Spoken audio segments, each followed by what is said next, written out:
I do that every day I work. Yes. That is a good thing. Let me get some stuff cleared out of here. There we go. So you having a good day? Yeah, I am. How about yourself?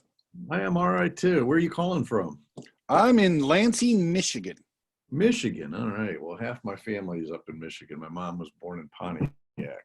Okay. Okay. Down by the Detroit area. Yep. Yeah, Nice. we still got some holdouts that live in that area. Hazel Park and Warren and Harrison Township and all that kind of fun stuff. Okay. Detroit area, the greater Detroit area. Exactly. So Good. Good. Where are you from? Where are you from? I grew up in Akron, Ohio, a little suburb of Akron, Ohio. Nice. And I've lived in northeastern Ohio pretty much all my life, except for a year I spent in grad school in Pittsburgh. Okay. So I'm pretty much born and bred Ohio guy. Okay, good. Yeah. All right. All right. So thank you very, very much. I really appreciate you booking this call. How can I help you? What is it that you're needing help with, sir? So big picture is, I'll give you a quick background here. So I bought a company called Summit Moving and Storage in April of 17. So tomorrow will be my 3-year anniversary of the company. Okay. And that's called Summit?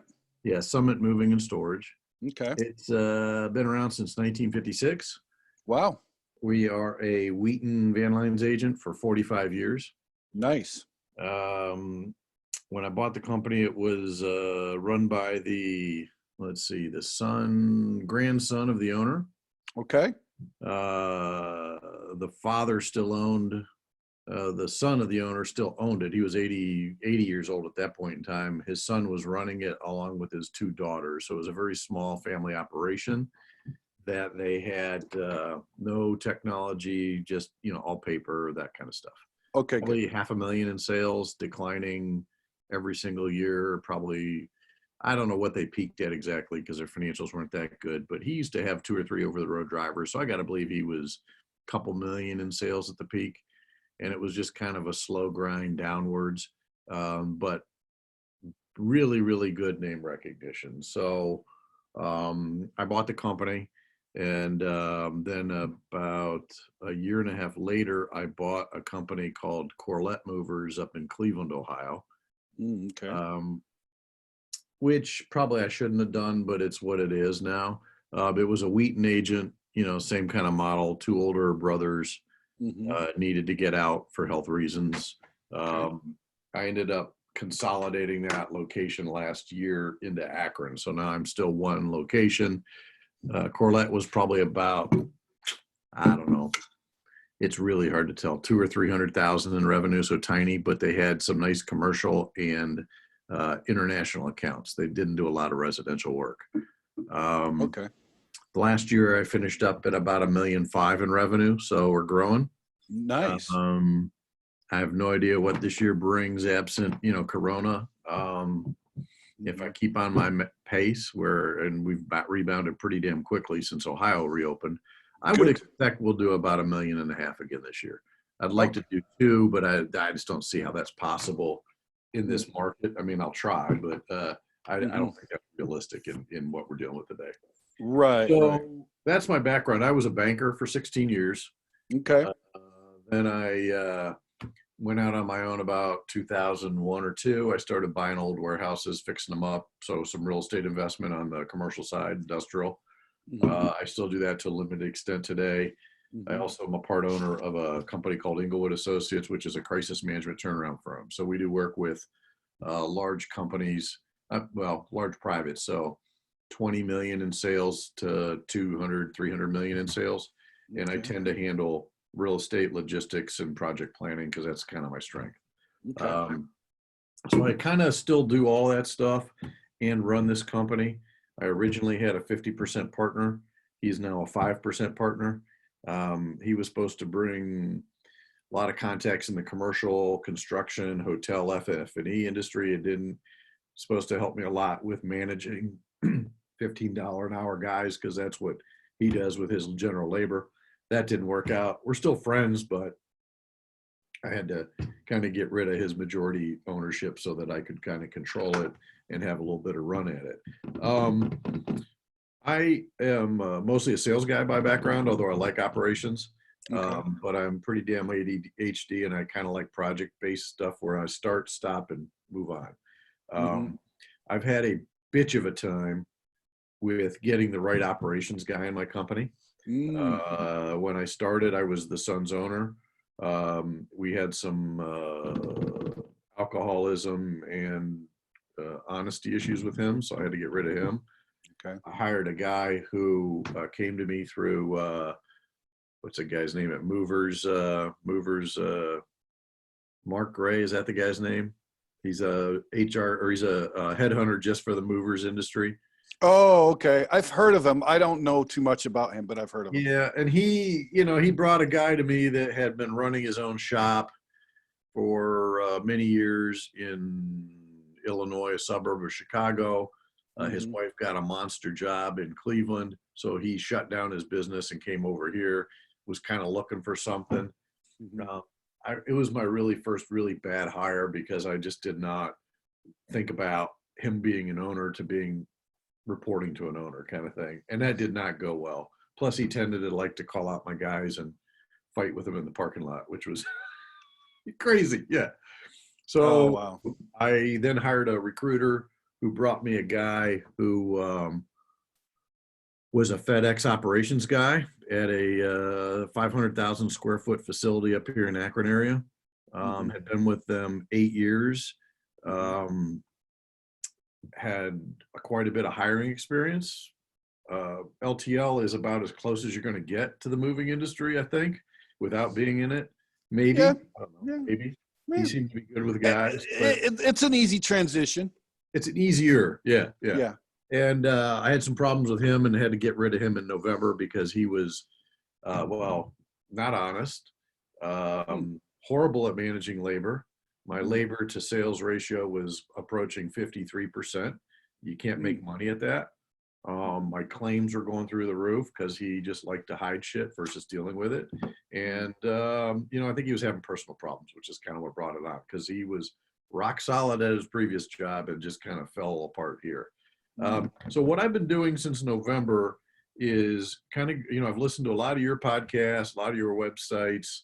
I've been listening to some of the other, podcasts out there, talking to people in the industry, talking to some of my fellow Wheaton agents Hmm. about, growth is not my problem. Operational efficiency and consistent profitability is where I'm trying to head here. Okay. And, so I've been working pretty hard at basically trying to put really good process written stuff in place for Mm. the operations side of it first. Right. I've got 2 sales guys that do okay. We'll talk a little bit about staffing in a minute. So I'm going through right now, working from the top down, dispatch first. How do Good. I dispatch daily? How do I make sure we got all the right stuff in place? How do I make sure I got the right team in place? How do I make sure that we have as reasonably stress-free day as possible? Hmm. And then that's kind of branching out from there, right? So I've Right. got established truck inventories now. I've restructured my warehouse so that I have designated areas to load and unload versus several throughout the place. So it's Hmm. get everybody in and out the door. Hmm. So I'm trying to get that as detailed and as process oriented as possible so that when I bring in my next operations manager, I can tell them, here's exactly how you do this job Right. so that I can have a quicker pickup and hopefully a better fit. Because Right. I can run this thing, it's just not what I like to do. I would Right. rather be selling, to be quite honest with you. So, Okay. Yeah. so that's kind of where I'm big picture. What I'd like to talk to you about today is, I find myself at a million. I'll give you the highlights and then we'll dive into the details. I'd like to talk a little bit about why should I try to get big? Okay. Everybody wants to be big, multiple locations. My Hmm. original plan was, I could buy this thing, become, my plan was 8, 10 trucks, 25, 30 guys in multiple locations. Then I become the largest mover in the area. Hmm. I like commercial work more than residential, although we do a lot of residential. Hmm. I would become then kind of like the go-to guy for any big commercial moves. And I'm Right. already there for a lot of school moves and stuff. I mean, You know, people call law office moves. I get tons of calls because I deal with lawyers in my other business, but they all talk and, you know, they're like, oh, who moved you? Oh, Summit. Okay, cool. And I get jobs with hardly any bidding on them. So it's, you know, pretty good stuff. Right. But I can't get big for big's purpose. I want to make money at it. And I want it to be I don't want this to become a nightmare to run. Mm-hmm. Okay. Right. Right. So I want to kind of talk to you about your experience with seeing as what happens when you get big and specifically how you staff. Okay. So I'll talk you through my staffing here in a minute. Second thing I want to talk to you about, and it's related, is am I too complex in my current business? And why I'm asking that is I have a lot of multiple revenue sources, which I think is good, but it's also dangerous, right? So I do international work.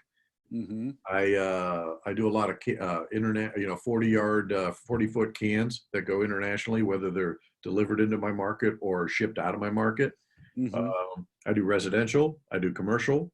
I have a 25,000 square foot warehouse. So I've got 300 residential vaults. And then I have the rest of the floor space is used for third-party logistics kind of stuff. So commercial accounts that we work on, deliveries and things like that. So final mile stuff? No, well, yeah, kind of. So like, you know, I have a relationship with a gas station in the area called Getco. I don't know if they're up in your way or not. They're a Giant Eagle kind of thing. They're a regional gas or station. We got to know their CFO real well, and they're remodeling all their stores. Well, Okay. all their fixtures come to my warehouse on, you know, 53-foot trailers, and then I deliver them out on sometimes just a pallet by pallet basis, lift gate, stuff like that, however they need it. So it is kind of final mile, but it's our specialty seems to be complex stuff that's not on 48 by 40 pallets. I get a premium price for it. I get a lot of requests for delivering after hours. I get a really good premium on that. I like it. But all those things make things complex. And, you know, getting back to my systems, it might be a little too complex. And then the third thing I wanted to talk to you about is just labor management in general. I've been doing a weekly, daily study every day of my labor compared to, you know, the ideal situation is I only pay my guys when my customers are paying me, right? But I have a complex business model. I have a warehouse that sucks up time. You know, and I want to talk to you a little bit about ratios and best targets for getting there. So that's kind of my big picture. That may be more than an hour, but you know, it's kind of the things that are top of my mind. So that's kind of where I'm at. You know, in terms of the getting big, let me explain where I'm at right now. So we've got, like I said, about $1.5 million in sales. I am the operations and ownership guy right now. I have an office manager who's full-time, and she does like all my bill of lading prep, processes payments, does my invoicing, sends out billing to my customers, frontline phone answering, customer service resolution, stuff like that. I have 2 salespeople. One guy they're both here, but one guy covers my Akron market. Rock solid, never a complaint, but he's more of a, do you know the finder, minder, grinder thingy? You ever heard of that? No. So in my banking world, you talked about salespeople as people who go out and generate a lot of business, mind, who take care of existing accounts, and then grind, the people who take care of the crappy stuff. I gotcha. My guy in Akron is a little tiny bit of a finder, an awesome minder. Anything that comes in, his close rates are in the high 80s. Okay. So good. He's good. He just doesn't like to go see people. I mean, on-site residents, awesome. But, you know, like Chamber of Commerce meetings, stuff like that. He's not a networker. He is not a networker. My other guy will do pretty much everything I ask him to, which is pretty crazy. He'll cold call and everything. And he's put together a nice little like music business for us because he's a musician himself. So he's okay. And then I have a fourth guy in the office who is the former operations guy from my Corlette app thing. The only reason I have him on staff right now, Jay, to be honest with you, is because I did get a PPP loan from the government down here. And so it doesn't cost me anything to keep him on. But he's been in the industry 40 years. I don't think he's learned a damn thing. So, you know, he can answer the phone and take care of a little bit of shit while I'm gone, but he's got to go. So what I'm trying to understand is I hear a lot of people splitting up dispatch versus operations versus warehousing. I don't have a full-time warehouse guy. I'm trying to figure out where should I be? What are the rules of thumb? How do you think about staffing a company that's $1 million, $1.5 million in sales? So maybe we could start there, kind of get some insights from you. Yeah. Well, first of all, if you're going to staff, right, you got to staff, and there's a couple of different things you're going to staff. One, where's your greatest need? Yep. Right. So that's where, when you're scaling a business, it's where is your greatest need? That's where you want to put things. Yep. Two, you want to staff from the top down. Okay. Right. Well, that should actually be number one. And then number two is the greatest need. Yeah. So right now you're a big sales guy. Yeah. Right. That's your forte per what you said. And what you need is a good, dependable operations guy. Yep. Okay. So basically that's what you need to get. So an operations, this is how I did my organization board. And a lot of organizations board is very militaristic. And what I mean by that, they go, it's very vertical, right? Very up and down. What they forget is the horizontal portion. And the horizontal portion is basically the flow that your customer goes through when they're coming into the service, yep. Right? So your first division should be establishment. That's your HR division. It's putting things there, mm-hmm. Right? And because a customer can't come into the organization if your business isn't there. Correct? Yeah. Yeah. So what you need to do is you need to get an HR division. Well, you don't have to, but you should have an HR division. Correct. The second division after that is dissemination. And dissemination is your sales department, is your sales division. Because once you put the company there, well, you can't do anything if it doesn't make money. Make sense? Yeah. Good. So now you got your company, you've put your company there, you're selling. The third division is your accounting. And this is accounting division isn't just your basic financial accounting. This is also making sure your warehouse is up to staff. It's making sure that you have all the tools and supplies. It's and for everything, for office and it's for the trucks. It's making sure that the trucks are in good order. It's your motor pool. It's it's everything. It's making sure that your assets and liabilities are in sort. Plus, collecting money, dispersing the money, paying payroll, etc. Mm-hmm. So that's your accounting. Your fourth division is your production division. This is where you're actually going to get production, right? Mm-hmm. And this is where your production is going to get done. This is where you're going to do your moves. This is where your warehousing, your commercial, all of that, the third parties coming and going. And typically that's one division, and you would have one division for your moving portion. So it sounds like because you've got several different products, right? You've got an international product, you've got a residential product, commercial product, warehouse product, and third-party product.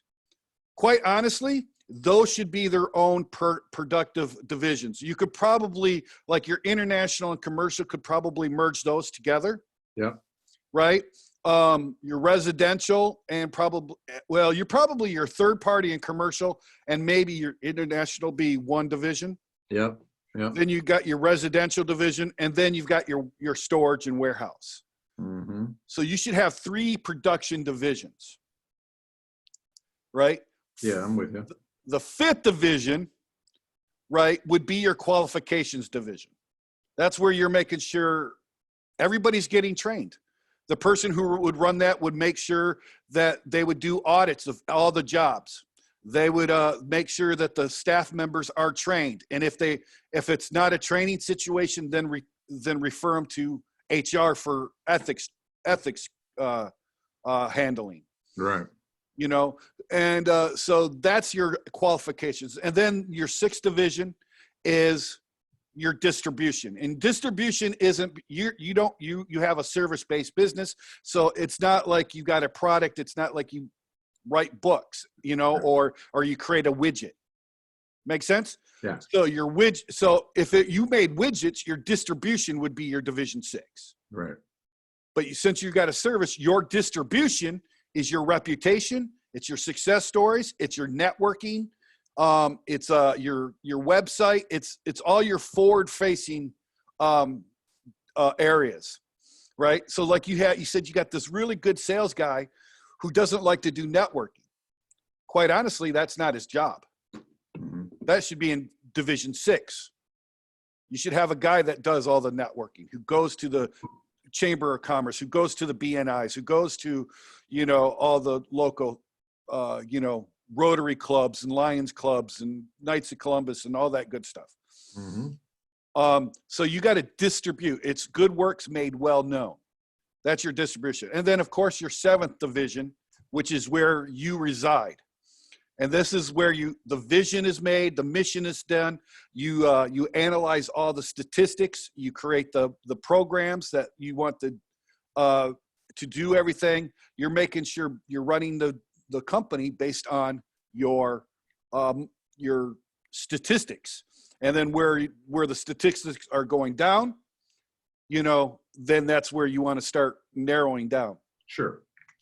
So now what I would do, if you're going to recruit, you got to recruit not only vertically as well as horizontally. So you are the founder, or you're the source of the company. Right. So you, as source, you've got to go down. You got to get somebody who's going to be a good right-hand man for you. Your vice president, or president if you're CEO, or however you want to term the title, right? You get that guy. Then you want to create your senior execs. And your first senior execs is you want to make it your establishment senior execs, which would run divisions 1 and 2. Mm-hmm. Your operations guy should run 3, 4, and 5. Mm-hmm. And then you should have a guy who runs your division 6. That should be your senior executives. And then below that would be your executives, which would be your division heads. How do you do all that with $1.5 million of revenue? Well, here's the thing. Now the thing is, okay, good. So obviously that's the overall goal. Yeah, sure. That's like as you're growing, you're building an infrastructure so that you're a professionally managed business, not just a mom and pop shop. Right. And you should create kind of between that right now. Right. So what I would do is I would create that organization board and put all those positions available. Yep. So you know what every single one of those positions are. Yep. Right. And then as you fill those positions, you put a name on that title. Yep. Right. So you don't have an operations head right now, correct? That's correct. Okay. Mm-hmm. So it sounds like the next position you would need to create or hire for is an operations guy.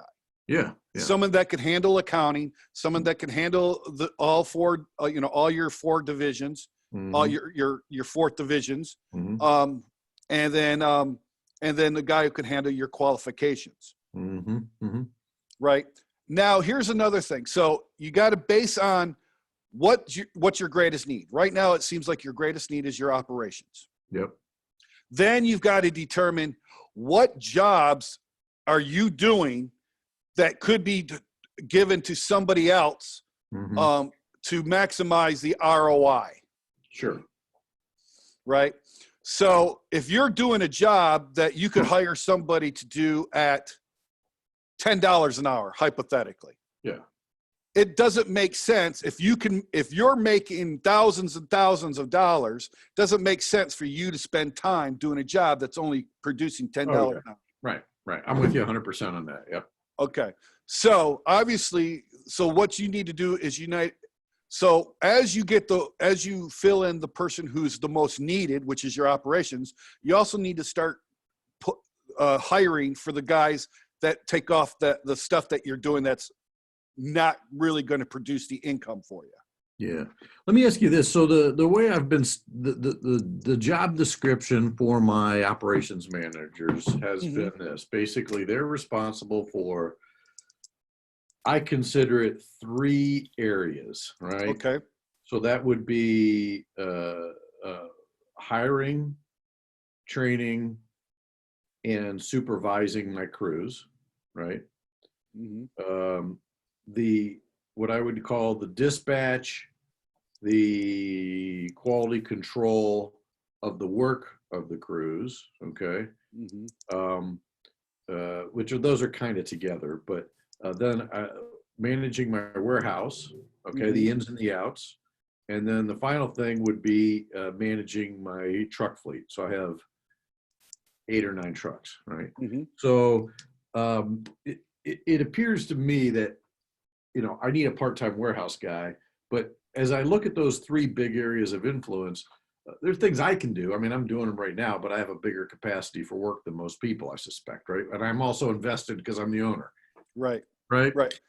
I wonder if I've given my operations guys too much work, if that's too much to manage. Do you have a thought or experience about that? I really, it really depends. And again, the same criteria that you need to hire, Yeah. you need to make sure that your junior executives are following that same criteria. Right, right. So if your operations manager is being overwhelmed, what jobs does he need to fill the most Yeah, so that he could be the operations manager yeah, and not the operations executioner? yeah, Um, what jobs does he need to fill most? And then based on that, what's going to produce the greatest ROI for that operations manager to hmm, do, right? Obviously, if he's dispatching trucks, then that's not the greatest use of his time. That's not going to produce the greatest ROI. hmm, hmm. Does this make sense? Yeah, it does. It does. Yeah, I've always done it. I always thought in my head, okay, I got my office manager who's also doing my admin and my bookkeeping, right? Mm-hmm. I know accounting, so I'm the one reviewing the financial statements. I think that's kind of my job. Mm-hmm. Uh, I have a sales guy, and then I have operations, and so those are the 3 things that we work together on. Right. But it's as we get bigger and as we're growing, it seems to me that operations thing has been part of it's not, it wasn't process oriented, it wasn't documented well. Mm-hmm. Now it's, there's plans in place and there's processes that while they're Mm-hmm. not followed every day, they're followed a hell of a lot better than they used to be, right? Right. So I've always worried that I was piling way too much on an operations guy, but I was also concerned that can I afford to have an operations guy and a warehouse manager at the same time? Not with my current model of profitability.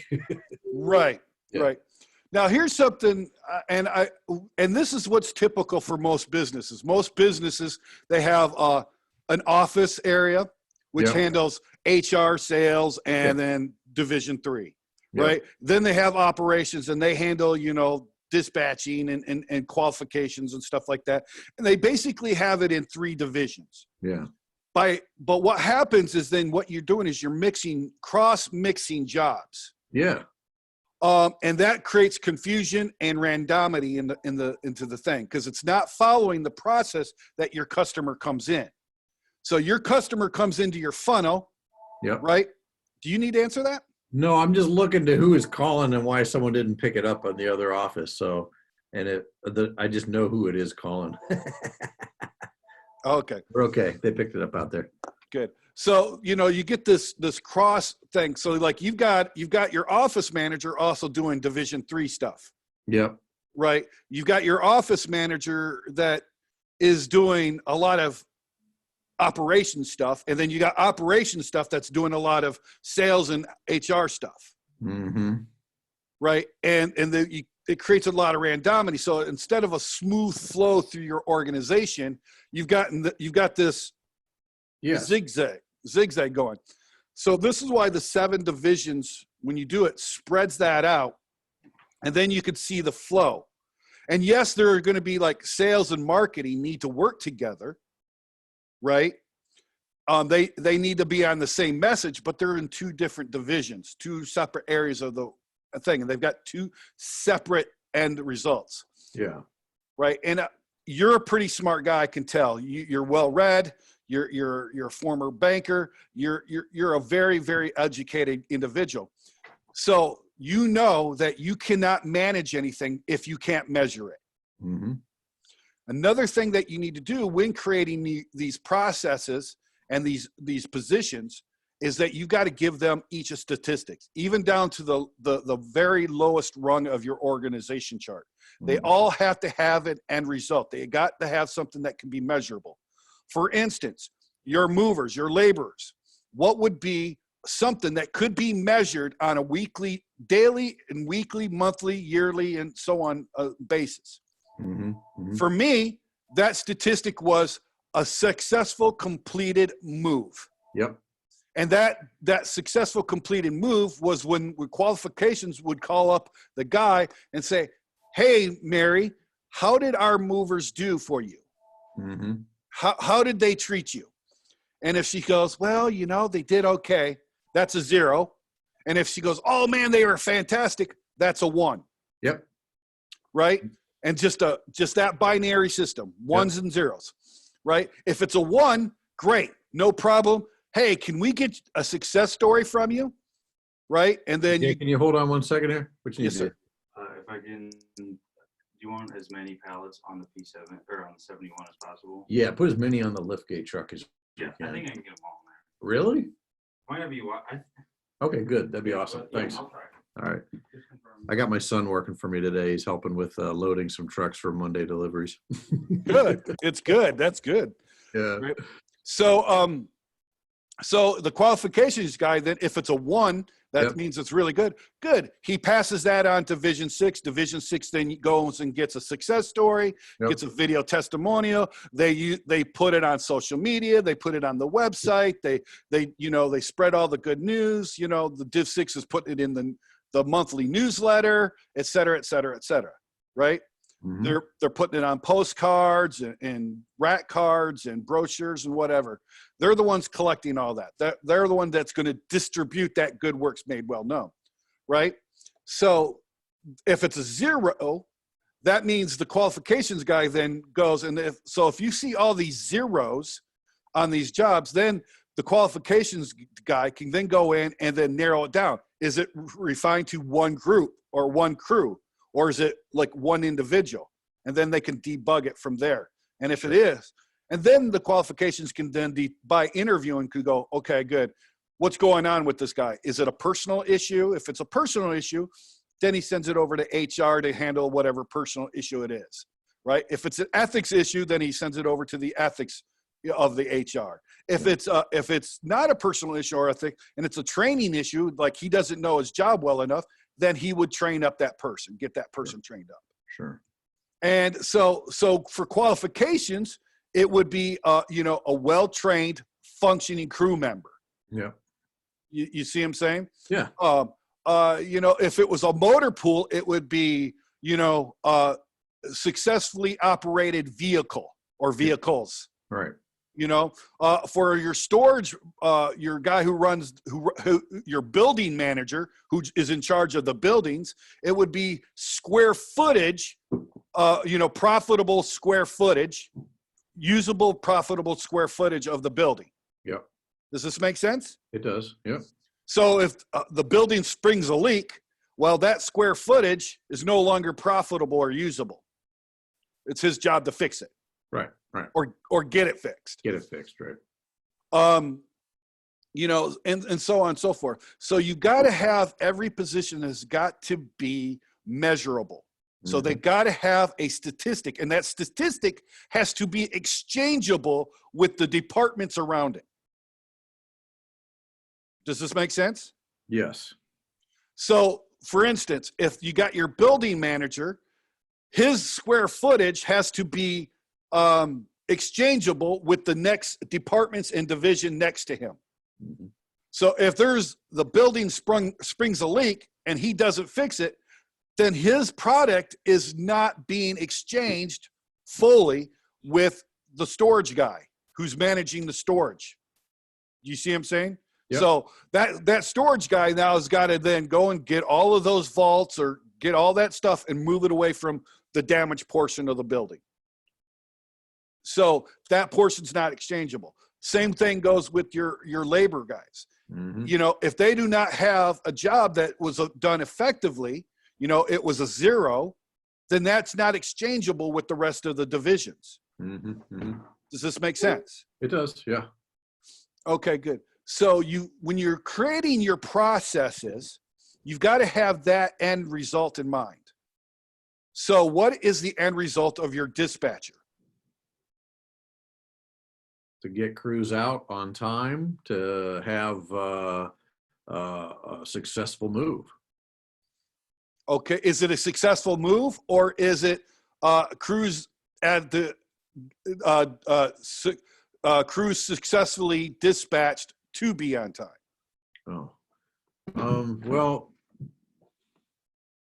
because see, he's not the dispatcher, quote unquote, is not the one who's doing the moves necessarily. He can be, maybe he's double-hatted, but his function as dispatcher isn't. It's to get the crews scheduled and to the job, correct? Right. So a successful dispatch in the morning is having all the bill ladings, the bill ladings are prepared by my office manager, right? With the cube sheets attached, with any notes attached from our, CRM system, all that kind of fun stuff, so that everything is in a daily file for the operations manager to look at. I have a habit of looking at my whole week ahead of time, just to make sure there's nothing crazy, biting me that I got to plan for more than just a day in advance, right? Right. And we're sold out for the next 30 days. So the labor is not hard. It's like everybody come in every single day, and that, as that's an easier model to work on, right? Oh, I wish I had that problem sometimes. Yeah. We were blessed over the winter to have a couple large, enduring commercial jobs that allowed me to just have everybody work through the winter. I mean, my guys averaged 42, 44 hours a week last year. So, my guys are happy. They're probably happy because they also got too many hours last year, but we'll work through that issue.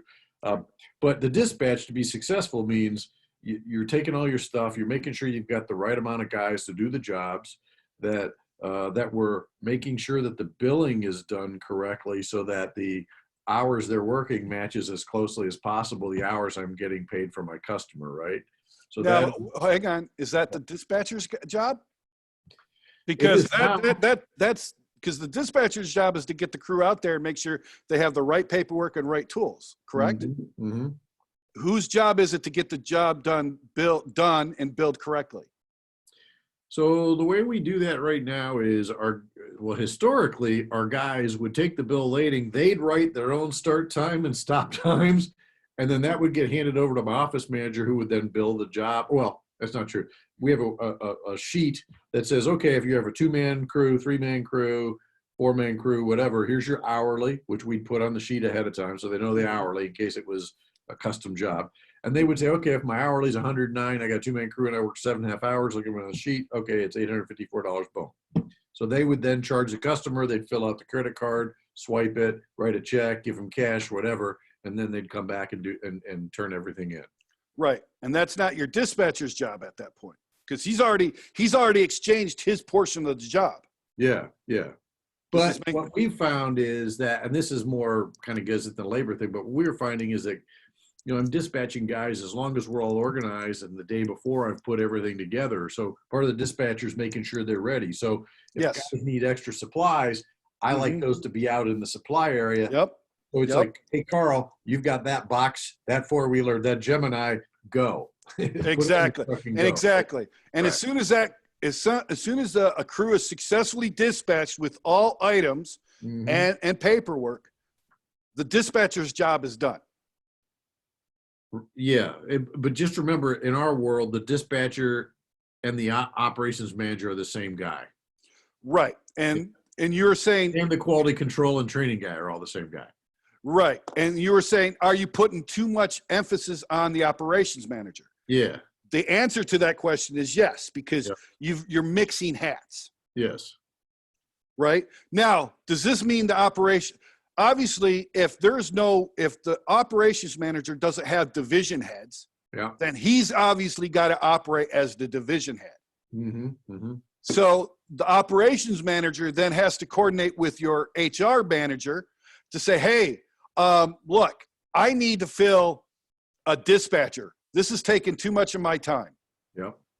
Right now, here's the thing. your dispatcher probably is only going to work really in the morning hours. Yeah.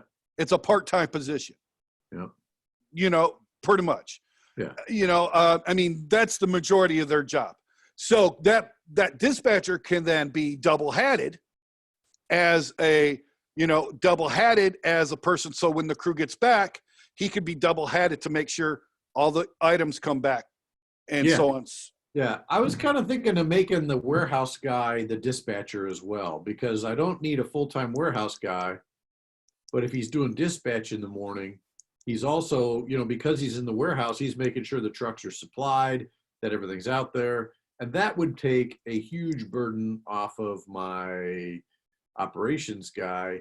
But then we get into the training issues of the dispatchers dealing with, what if there's not enough guys that morning? How does he handle it? You know, all those kind of things. But we can work through those issues too. Right. And that becomes down to processes in your systems. Yep. Yep. Right. So that comes down to, as the executive, your job is to have that processes and systems in place. Yeah. Right. So yeah, so that's definitely a solution. So you can get your warehouse guy, you know, who handles the warehouse, but also handles dispatch. But those would be two different statistics and two different hats he's wearing. Mm-hmm. Mm-hmm. So he's got to be responsible for the statistics for the dispatcher, as well as the statistic for the warehouse manager. Yep. Yep. Right. So those are two statistics that he's going to get measured. So if he's not fulfilling, if his stats are going down, down, down each and every day and every week and every thing, you know, you have a situation. So what happens there? What's the situation? Now if it goes down like 3 weeks in a row, then you know you've got a problem. Yeah. And then you could go start, you know, figuring out what's the situation. Is it an ethics situation, or is it or is it an operations situation, which your qualifications guy? You see what I'm saying? I know what you mean. Yeah. Yeah. I get it totally. Mm-hmm. So basically what I'm saying is, by using that org chart system, and if you put it up there where everybody can see it and they see what positions they're available, and then you put Joe Blow as dispatcher, but then you also put Joe Blow as warehouse manager, everybody then sees who's in charge of that. Yes. Right. And if at the bottom of that org chart, they have this end result, right? They have the final viable product, as I like to call it. Mm-hmm. And that final viable product that's what you can measure by. So you as a manager, the chief, the CEO, you're going to manage by statistics, right? Yep. And once you get this system down, the statistics down, you could literally spend a half hour to 1 hour every day just looking at the statistics. And then when you see the trouble spots in the statistics, then you can then go around through the organization and do your spot inspections to find out where the flow has been stopped or is slowing down. Yep. And then you can debug from there. And that debug could be ethics, it could be training, it could be that there's not enough systems, so you need to create more systems, et cetera, et cetera, et cetera. Mm-hmm. Mm-hmm. And that's how you become a manager, right?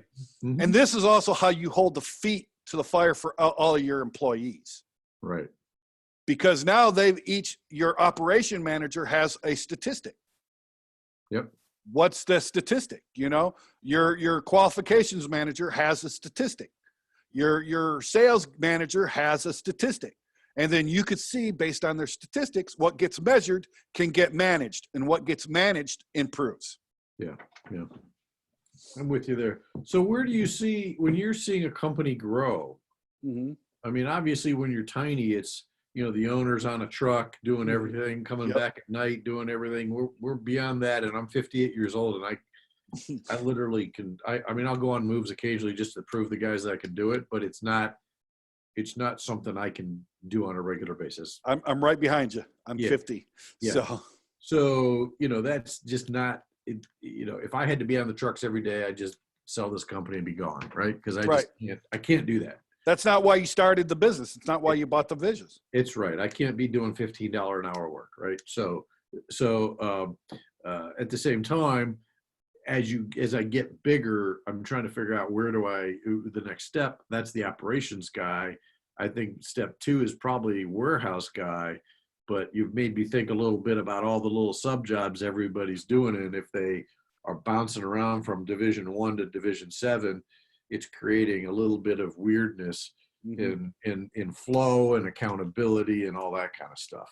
Exactly. Okay. That's usually what happens with smaller businesses is because they're small, they're very condensed. Yep. And as you condense, you got to spread that flow chart out. Yep. Right. Well, I need the flow chart now, and then what I need is probably the list of all the people on the side with check boxes. Okay, you're doing this in this division, this here, so you can kind of see what's covered, and then say, does that even make sense? Should I restructure everything? You're getting it. You're a smart guy. Okay, all right, I get that.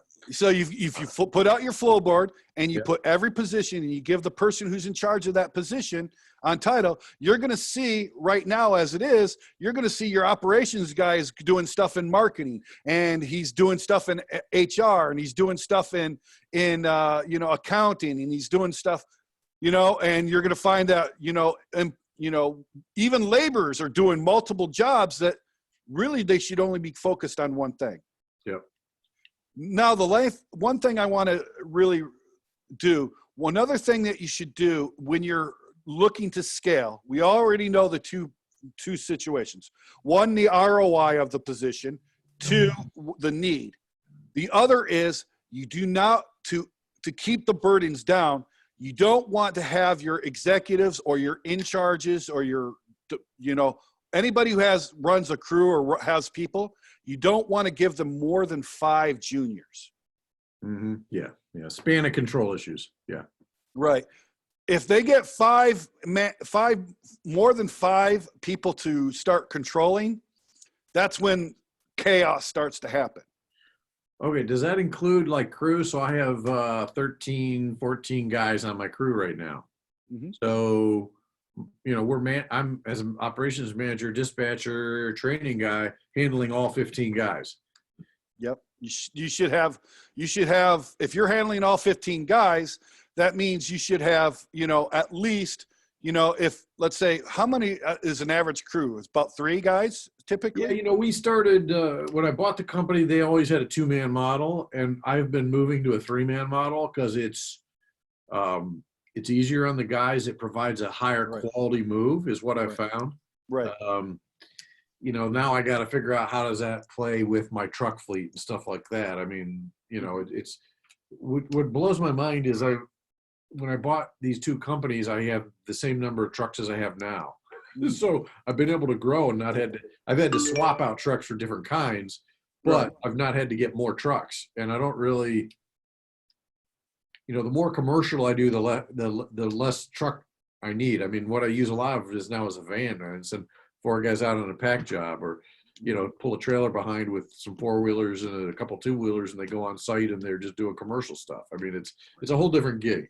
But the span of control thing is interesting because I'm with you on that. I mean, I think a lot about span of control. I also think about horizon, what I call the horizon concept, which is how far can you let a guy get away from you before he needs to be checked on, right?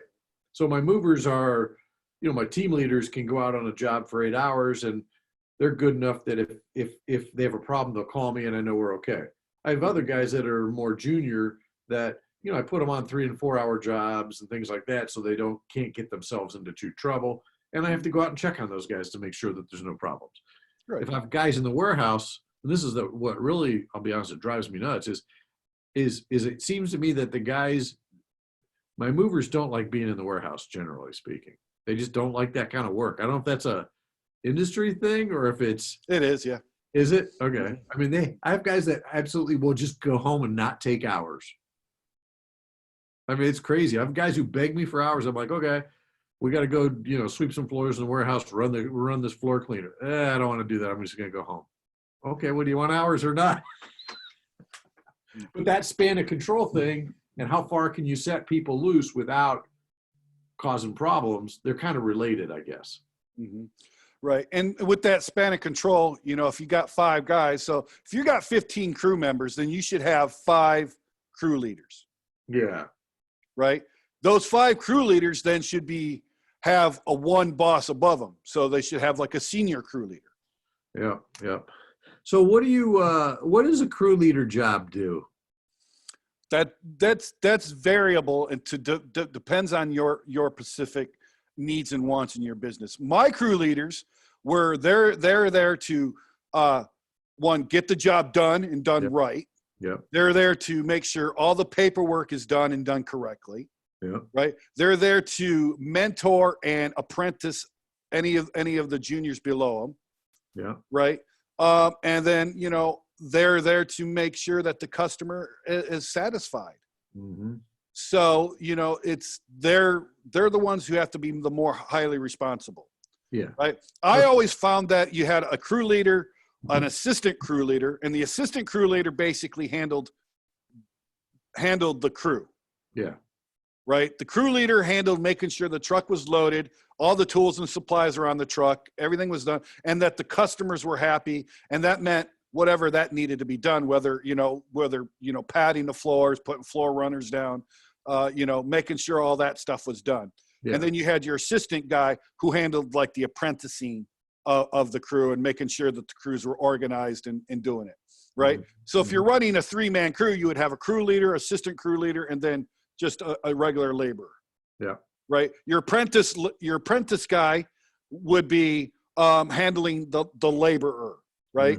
Mm-hmm. So they're the ones that are running, running the stuff in and out to the crew leader who's loading the truck up. Right. But the crew leader was also there to make sure that these two got their job done, which means, everything that's done, that they're padding correctly, they're protecting the house correctly, Yeah. they're running the stuff in correctly. So they're bringing the stuff in and out.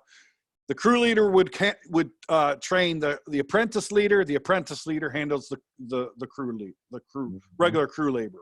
Mm-hmm. That's how I effectively did it. Mm-hmm. Did that work every single time? Was there problems? Of course. Yeah. Yeah. Right.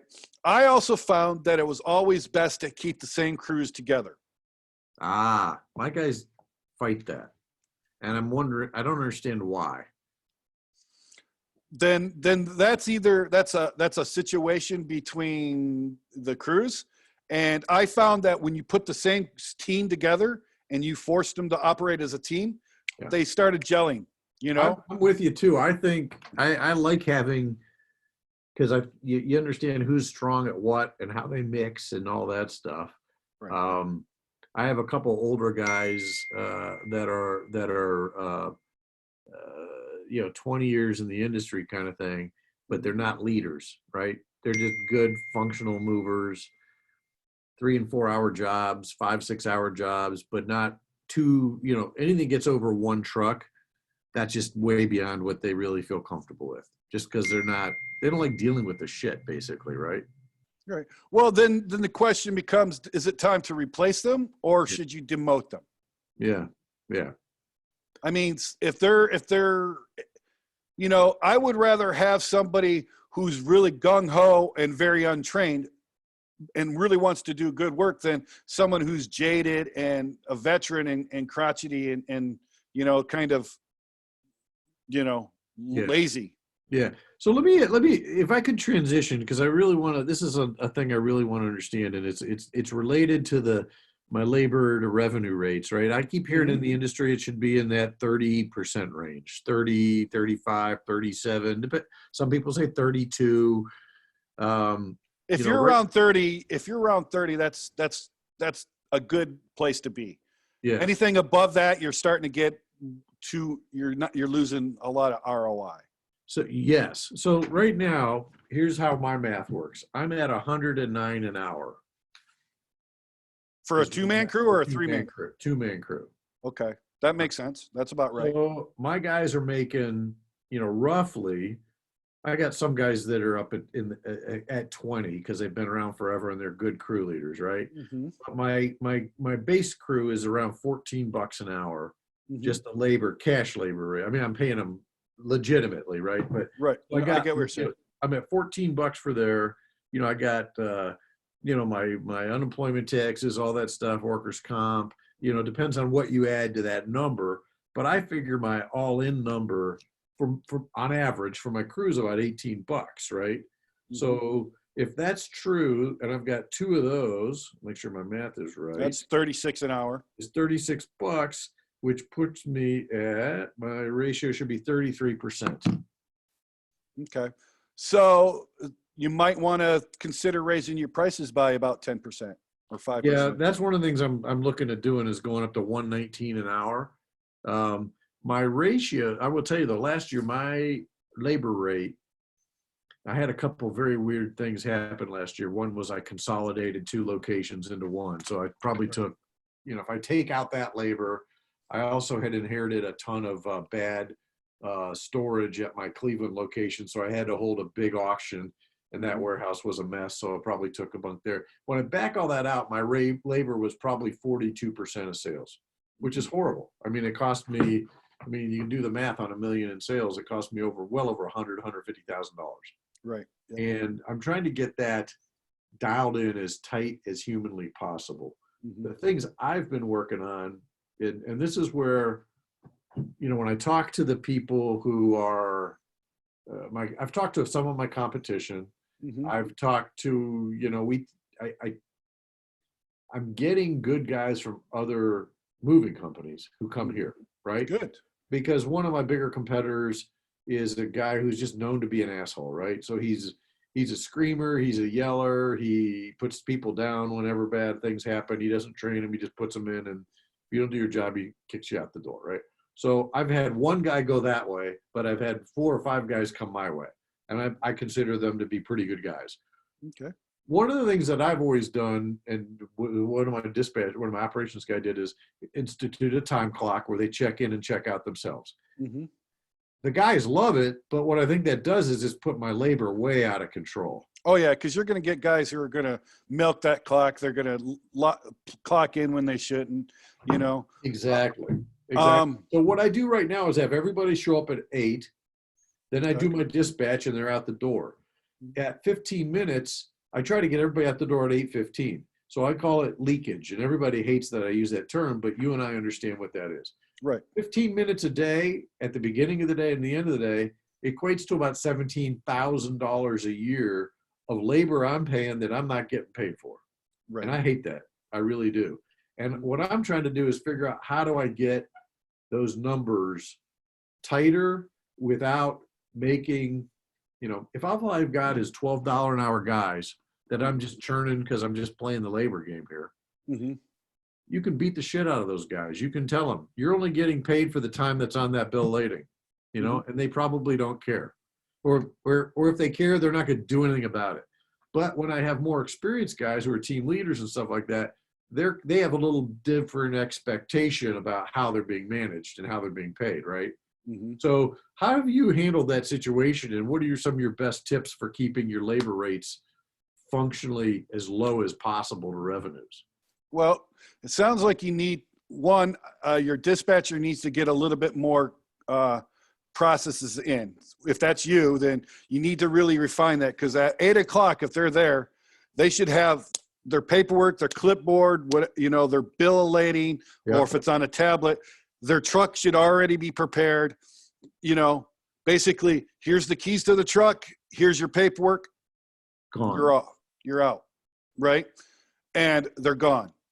And so that should probably be done. Now, if you want to have a little bit of time to do like a little bit of team exercises or something, totally, I get that. I get that completely. But you do realize that that's increasing the labor. So, and I charged basically what was on the bill of lading. So if you charged the customer 3 hours, you got paid 3 hours plus maybe a little bit of travel time. I always we charge for travel time. Right. Yeah. So, for instance, if they're going, you're in Akron, okay, hypothetically, and they had a job locally in Akron. So the travel to the customer's place is, let's say, 20 minutes and 20 minutes back. You're talking 40 minutes. So they got what's on the bill of lading plus their travel time. Mm-hmm. Now I used to go by Google Maps. Yep. So I would go, okay, good. I know that it should take you from point A to point B 20 minutes in good traffic. Yeah. Right. I didn't tell the crew this, but I did give them a little bit of overthink, because sometimes traffic is bad. Yep. But I told them, look, you got 20 minutes to get there. Right now, there's this new technology, which I wish I would have had, which is Samsara. Yeah, I've been looking into that pretty healthy because I'm sure guys are stopping and milking it. Oh, I know they are. Yeah. Guaranteed. Positive. Yeah. They're getting in the truck. They're driving to the nearest gas station or whatever. Yeah. Yep. They're stopping to get, a big cup of, 7-Eleven Polar Pops. Polar Pops. Yeah. Getting that coffee, dicking around, la, la, la. And then they're going. And my crews did it all the time. And that's how I came to the solution that, okay, good. You're only getting paid this much. So if you're taking 15 minutes at Speedway, which is our local gas station, okay, that's fine, but you're only getting paid for 20 minutes. That time that you're there, you're not getting paid for, right? Mm-hmm. Now, I did pay my crew leaders a little bit more, especially if they can drive, you know what I'm saying? And so, I made sure that I took care of my crew, right? But I didn't overpay my crew. But one thing is you got incentives. The incentives is great. But here's the thing is, have you ever read the book by Tony Robbins called Awaken the Giant Within? Oh, yeah. Okay. In that book, there's a section where he's talking about this woman training dolphins. And it's pretty early in the book, probably, probably a third way in the book. Right. And basically he's equating that when somebody gets a thing, it works, and when they first start, they're really excited. They're really going to do the job. They're going to, thing. But after a certain amount of time, it just becomes routine. Yeah. Right. And then what would happen is these dolphin managers would see the same thing. So they would get the dolphin to jump through the hoop. And every time the dolphin jumped through the hoop, they'd give them a fish. Yeah. And eventually the dolphins would jump through the hoop, but they would do it very lazily. Yeah. It just became routine for them, and they would just do it because they were expecting a fish. So what the dolphin trainers would do is then, okay, good. After a certain amount of time, they wouldn't give a fish to the dolphin every time he jumped through the hoop. Maybe they would do it every third time, but it would be very randomly. Yep. So basically what you got to do is you do it randomly. So you have this variable system.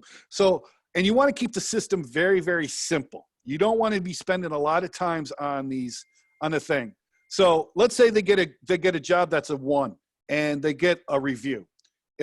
How I did it was if they got a review with their name on it in Google or Facebook or Yelp, I gave them a bonus. Yep. Right?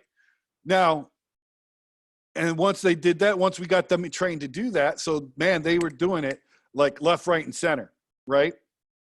So they would start doing it. Then it started dwindling down. So after that, then I said, okay, good. Now then I would put in a thing. If you got 5 in a row, I'm going to let you win. I'm going to give you guys $100 or something like that. Sometimes and then what I would do is I would see how many crews got the most amount of reviews, and the crew that won, they won like a gift package. So the guy who got the most reviews would get like a PlayStation. Yep. The second place guy would get something a little less. Maybe they would get some games or some controllers. Right. And it's just a basic, what is your guys willing to pay for? If you've got an older crew, PlayStations are not something they're willing to pay for, but maybe, $300 gift certificate to the closest casino, Yeah. And then, so basically, but keep it simple. Yep. But keep it so that they're always on their toes. Well, 5-star reviews are pretty all encompassing because if they're getting a 5-star review, they're doing everything right. Not necessarily. I've gotten people that's given me 5-star reviews, but when you call them up and you go, hey, how did my guys treat you? Well, there is 2 guys that were really rocking and rolling, man. I'm really super impressed. But this third guy, he was a little bit on the thing. He was Did you call customers as a follow-up on every single job? Every job. Okay. Every job. And my question, I had one question for him. And I was, how did my guys treat you? Now, how did they do? How did they treat you? Mm-hmm. And because that's an open-ended question. When you give them an open-ended question, they give you an answer. If you said, hey, did my guys do a good job? Yes. Okay, done. Doesn't give you insight. Because sometimes, you know, like I said, you might have, maybe you're out there and you're doing a big residential move that requires 6 guys, right? Yep. Five of the guys are just kick ass. And then there's that one guy that was just dropping ass every time. You know what I mean? Yep. Maybe he was rude. Maybe he was smoking cigarettes or whatever. Well, that job turned, even though we got a 5-star review, my qualifications guy, which was me most of the time, gave that job a 0. Do you see what I'm saying? Yeah. Yeah. That wasn't a 1 because it wasn't stellar. It was a 0 because there was that slight little bug. Yep. And then I could take that one guy and go, hey, look, this is what the customer said. Mm-hmm. What's your thoughts on that? Well, I thought I was working really hard. Yeah. Then why do you think the customer might have gotten that impression? Mm-hmm. Oh, I don't know. Well, let's see what was wrong. And then I could basically find out whether the guy's having a personal problem or if it's just a plain ethics problem, or, you know, I could really debug that guy. Right. Mm-hmm. Mm-hmm. And then that's why I had that 1 and 0 process. Yep. Does this make sense? It does. It does. So even though you get a 5-star review, that doesn't necessarily mean Mm-hmm. they did everything right. So do you think I should take away the time clock then? It sounds like I kind of should, huh? I would. Yeah. I mean, if you're going to play them a flat rate based on the thing, then it's just a matter of keeping track of the time that's on the thing plus a little bit of the travel time. Yeah. And if it's on the BOL already, you know, you could say the travel time, estimated travel time there and back, you know, from point A to point B and back to the shop is 40 minutes. You know what I'm saying? Mm-hmm. Then they have, there's no argument. They see what they're going to get paid. And did you have the guys call the shop to make sure that they were doing the billing correctly every time too? Or did you let them do their own, make sure they were doing the billing themselves? I let them do the billing themselves if I could trust them. So after a while, once my guys got able to do it and I knew and I could trust them, I let them just do it. Okay. But at first, yes, I controlled that. Mm-hmm. And see, that's something that your dispatcher could be double-hatted in, Yep. right? While you're growing. But eventually you want the qualifications guy to do that. Mm-hmm. Yep. Okay. You know, that should be a qualifications job eventually. But for the time being, you could have your operations manager or your dispatcher handle that position. Gotcha. Okay. Okay. Do guys flat rate jobs just say, hey, look, I'm going to pay this team X percentage? If once you start doing fixed rate moves, which I know there's a big discussion in the industry about that, Mm-hmm. you know, hey, instead of we do hourly, we're hourly billing. If people ask for fixed rate, we do it. We're good enough at it that we can do it and not have a problem. I see the advantage of going with fixed rate moves relative to our competition. I mean, you know, Tim over at Krupp Moving, he's a big believer in the fixed rate moves. We overlap. I don't know how much we overlap. It's really kind of hard to tell, but you know, he's 34 miles away from me. So, you know, whatever. But, you know, one of the things I think about is if I do fixed rate moves, I'm going to say, look, I'm going to pay you guys a straight 35% of that bill. So you get done in 4 hours, you're going to get paid that amount. If you get done in 10, you're going to, you know, that's what you're getting. And that's what I eventually evolved into. Because I did flat rate pricing. Yep. So I basically said, good, this is what you're going to get paid. And then that's what I did. And I said, good. And then I gave them flat rates. Yeah. Right. And I didn't pay drive time. I just paid them flat rate. Yeah. So, you know, and that what happened, why I like that particular model is because the guys who are really stellar shine. Oh yeah. They make good money. Right. And then you know who's your A team, your A crew. Yep. This is why I like keeping the crews together, because then I know, oh, if I've got this really big job and that's really need a really kick-ass team, I can send my A crew on that. Yeah. But if I just got this small little 2-bedroom apartment that's going to take 3-4 hours, I can send my C team. Yeah. So I see a lot in this market where guys have worked for the moving companies for several years, many years, 10, 12 years, whatever. And all of a sudden they're making $20 an hour. Mhm. Is there room for a $20 an hour guy in our industry on the labor side? I was paying my drivers $20 an hour. You were, okay. Mhm. So my rates are too low then. I think that's the biggest thing.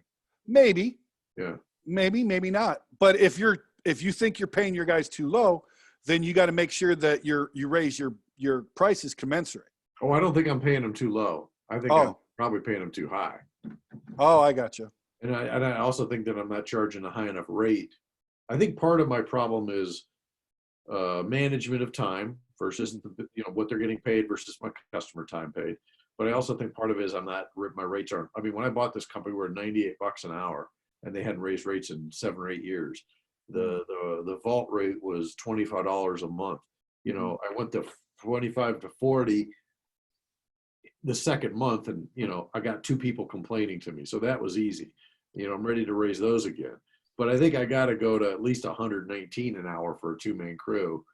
I also don't have any fees on top of that, so I'm getting chewed up with my credit card fees. Right, I'm paying $14,000 a year in credit card fees. Yeah. All my trucks are gas trucks, so my fuel bill last year was $45,000. Yeah, big numbers. Well, I'm going to tell you something that Maury Stevens told me. Maury Stevens Jr., which you're probably familiar with that name because he was the grandson of Stevens van lines. Yeah, Wheaton just bought them. Right. Yeah. Yep. Well, they bought the domestic portion. Yes. Yes. They're still doing the international portion. But Maury Stevens was a guy that was trying to woo me to be a Stevens van line agent. And one of the things he used to tell me that he told me was that, increase your prices every year. And he said, you want to increase your prices 2.5% to 5% every year. Mm-hmm. When in the down years, you can lower them a little bit but you're statistically, you want to, take your average, your increase your prices 2.5% to 5% every year. Mm-hmm. So it sounds like you do need to increase your prices. And it also sounds like maybe your guys are getting a little bit overpaid, especially the guys who are there the longer, but yet are still kind of labor material. Yeah. Yep.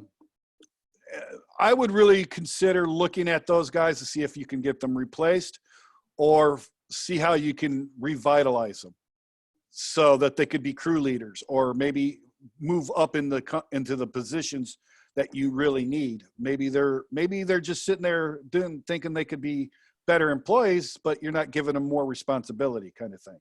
Yeah. Yeah.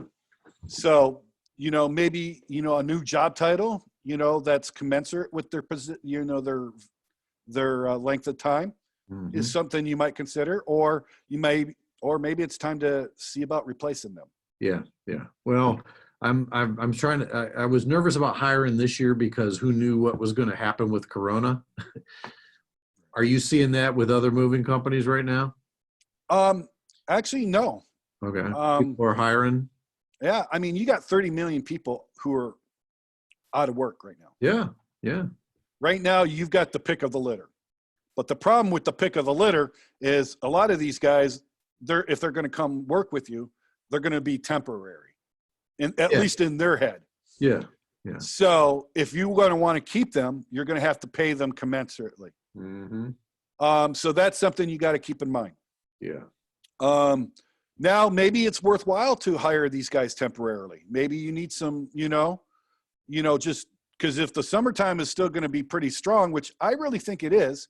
Yeah. Your state's opened up a lot. Most of the states are opening up. My state is not. Our governor wants to be Hitler. Don't get me started.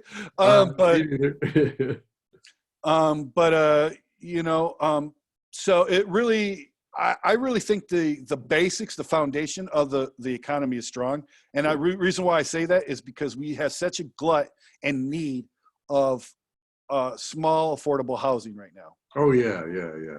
I talked to my realtor groups quite a bit. And one of the things they're telling me is that there's still not a lot of product in Ohio. So homes in good locations. I mean, we moved the lady last week that her home was up for 2 days and it got sold.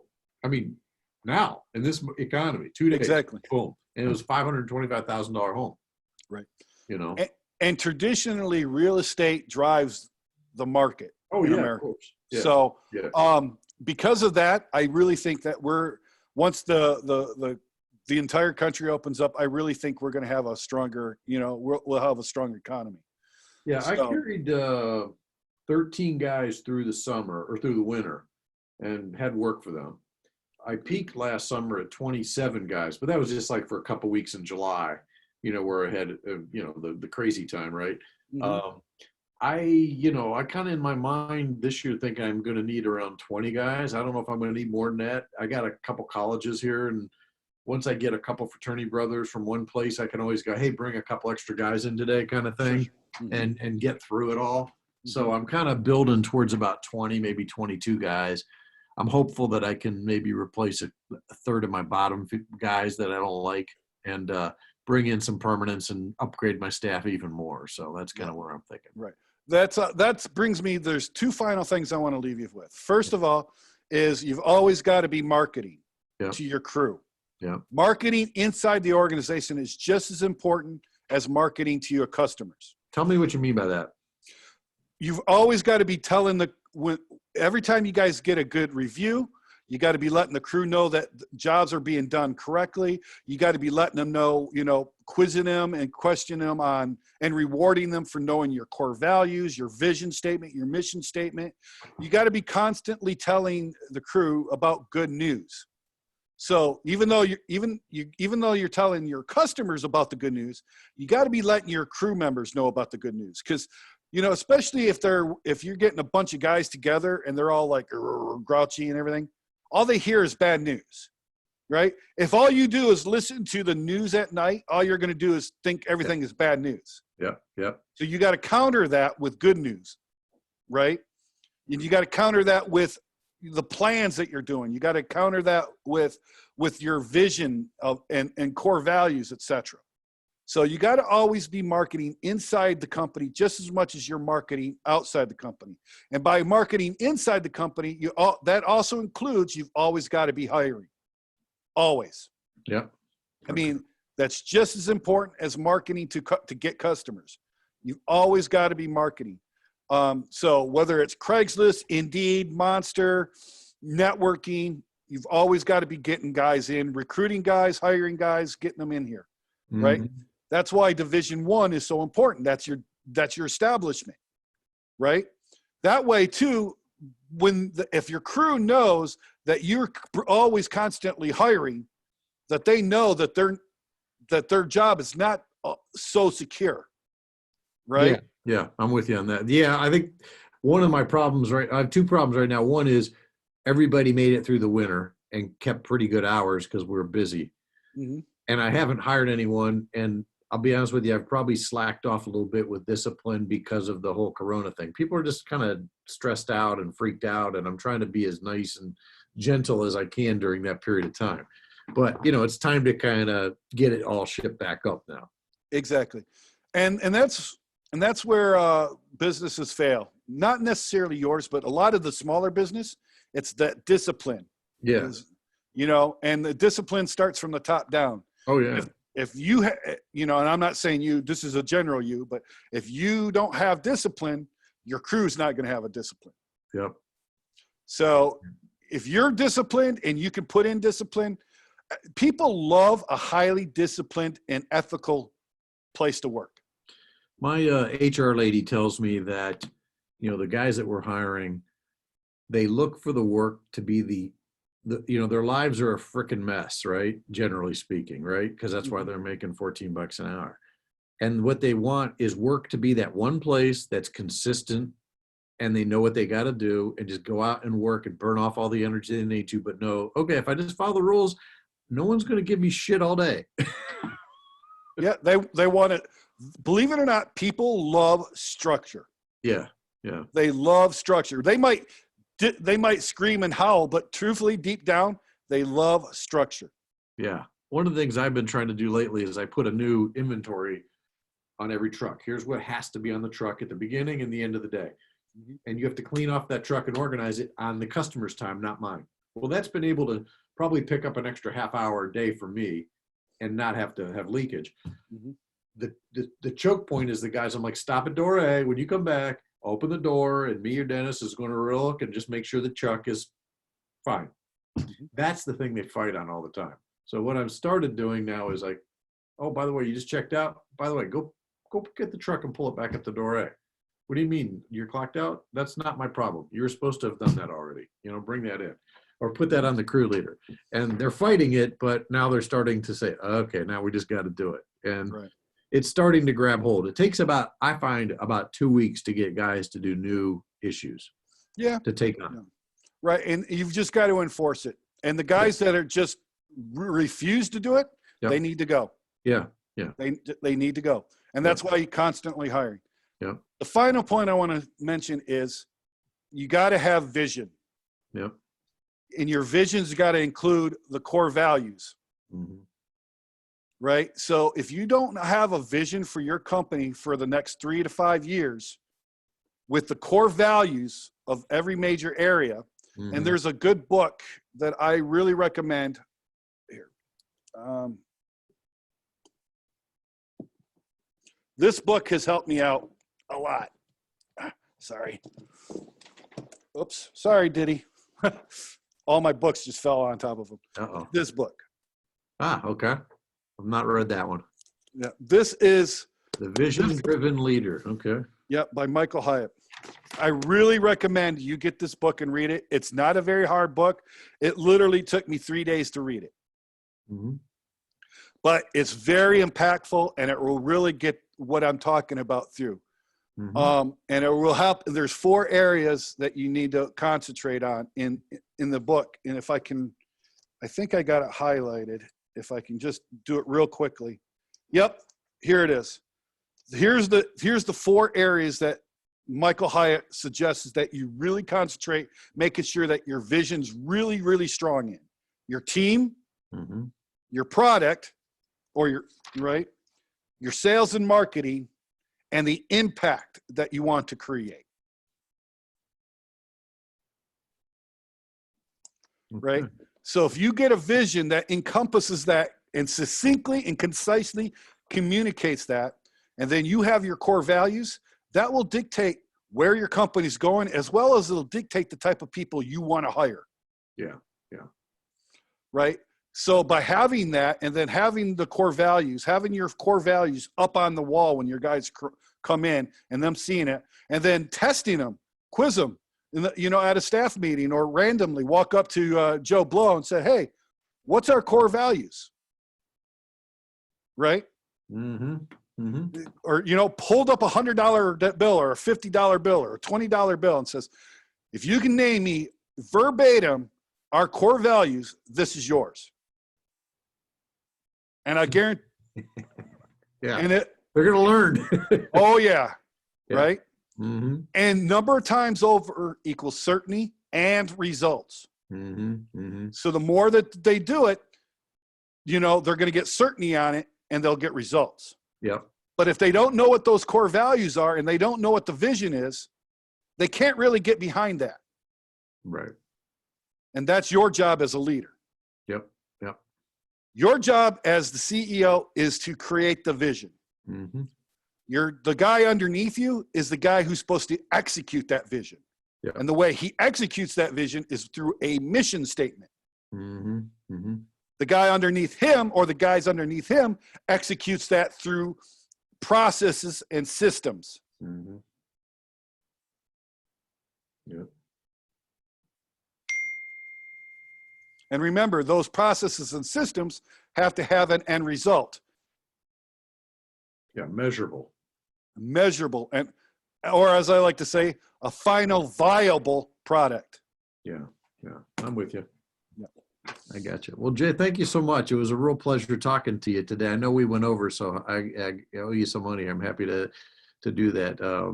And I'd like to maybe in a couple weeks or so get back together with you again and talk through some of the things that I'm starting to integrate. I'd love that. You give me some. The thing I really want to think about is I kind of look at this as I'm designing my company right now, right? Yep. And I do have a mission. I don't have core values per se, but I know I want them to be already. I don't have them in writing. But that whole dividing the organizational chart and then looking at how I've got work allocated currently versus where it should be is something I got to figure out, and relatively quickly. So, and I tell you what, man, it's a night and day process. When you can figure out the flows, yeah, it's becomes so simple then. Yeah. Because yeah. everything flows. Yeah. But right now you got a bunch of dams. Oh, hell yeah. Yeah. Yeah. Well, everybody's doing wearing multiple hats, and that's a challenge. Exactly. It's a big time. Well, thank you so much. I really appreciate it. It's a pleasure talking to you. I was very much looking forward to meeting you ahead of time because I've enjoyed your YouTube videos and all those kind of things. So happy to help out any way I can help you too, of course. And I'll stay in touch, and I'm looking forward to talking to you again. Yep. Just book me whenever you need it. I will. Thank you, sir. Thank you. Have a great day. Oh yeah. Bye-bye. Bye-bye.